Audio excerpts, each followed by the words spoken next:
There is Mark High who says the opposition is non-existent right now.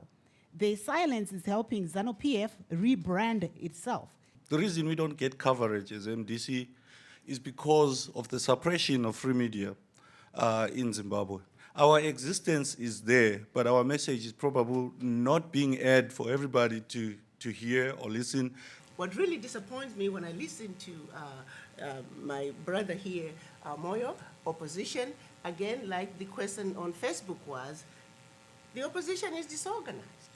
So you cannot just sit there and make noise when you're not organized. Articulate your agenda so people can understand where you want to take the country to. Don't just sit there and complain and complain and complain, but you have nothing to tell the people as to how you plan to change the situation that we have today, continent.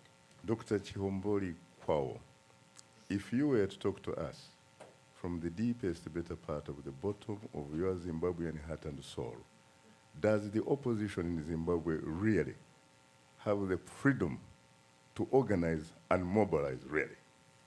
The opposition, I do believe, has the freedom to organize, but they're not organized within themselves.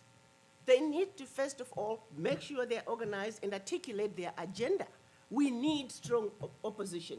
We welcomed MDC when MDC started, but MDC needs to be organized. It is just that simple. Don't run away from it, my brother. Thank it's a you. fact. What is your strategy as MDC? That's what we want to know. You need to stop commenting on things that we already know.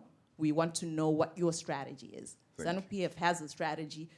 They did this, and as you know, somebody alluded, they probably hoodwinked us, but that's their strategy. What is yours? Thank you. Go for it.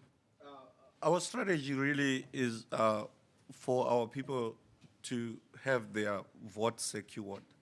Because it starts with that. It starts with building a government for the people, by the people. And I think in terms of how we can get there, we know that we have the support of the majority of Zimbabweans.